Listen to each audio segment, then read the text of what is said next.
આ dry battery બની. હવે એમાં એસિડ હવે એમાં એસિડ ફિલ થાય. એસિડ ફિલ આ બધા એસિડના ટેન્ક્સ છે. હા. અને આખો ચાર્જિંગ ડિપાર્ટમેન્ટ આમાં H2SO4. અચ્છા હા, સલ્ફ્યુરિક એસિડ આમાં ચાર્જ થાય છે. આ બેટરી નાખેલી જ છે ને અંદર. હા, હવે આ ચાર્જિંગમાં ચાલુ છે. એક કરીને એક સાયકલ વાળી એક સર્કિટમાં 25 બેટરી ચાર્જ થઈ શકે મેક્સિમમ. એટલે એક 2 અને 3 સર્કિટ ચાલુ. હા, આ પેલું ચાર્જિંગ છે કામ પેલું છે. પેલું ચાર્જિંગ છે. ચાર્જર આ છે. ચાર્જર કઈ છે?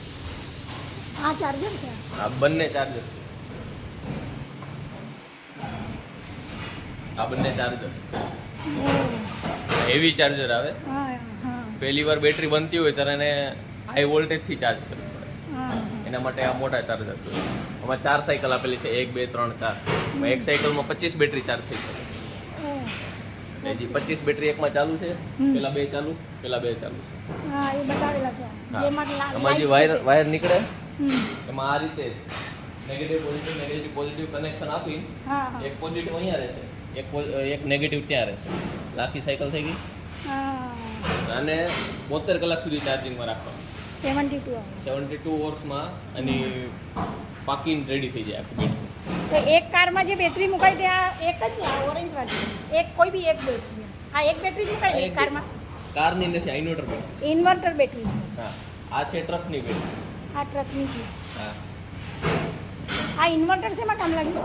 ઇન્વર્ટર આપણે ઘરે પાવર જાય એની બેટરી છે. એની બેટરી.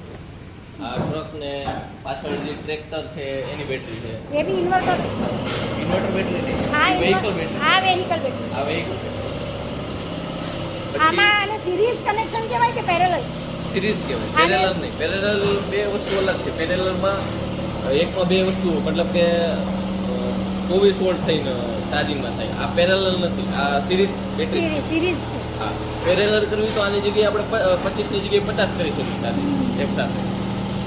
તો તમે સિરીઝમાં કરો. હા, હા, સિરીઝમાં જ ઈઝી રહે, કારણ કે પેરેલલમાં પછી ચાર્જિંગ ન થવાના ચાન્સીસ ને બધું વધારે રહે. આમાં એટલું બધું ચાન્સીસ ના રહે. આ ચાર્જિંગ થઈ ગઈ, રેડી થાય પછી આને આ બાજુ લાવો.